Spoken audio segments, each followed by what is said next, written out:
current Gene Key, Human Design, and Tarot transit for February 19th to February 24th. Guest starring Gene Key 55. Gate 55 is located in the Sacral Center. The transformational path through this Gene Key would be out of the shadow of victimization into the gift of freedom. I have 55 in my chart.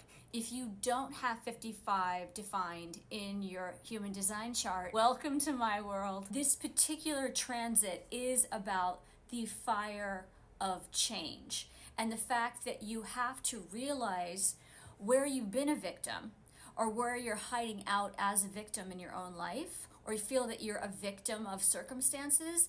You have to face that in order to be burned out by the fire and projected into freedom. It's that phoenix energy like Daenerys had. She basically had to go through hell and actual fire to become the Queen of Dragons.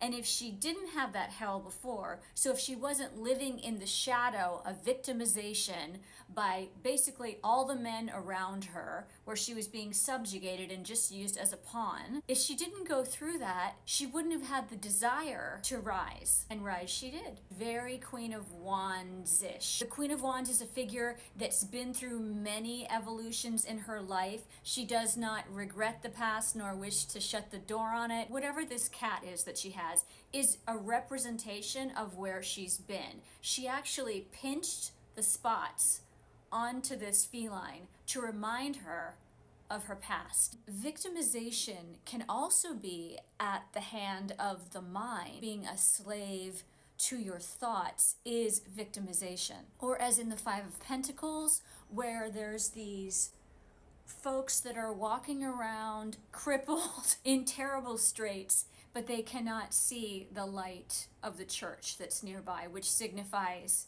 that fire and that rising up into freedom. And for Gene Key 55 and Gate 55, this type of freedom that you emerge with is not the type of freedom that you only get from going and being a hermit and isolating, cultivating things, and then coming back into the public. It has to be burned through in community.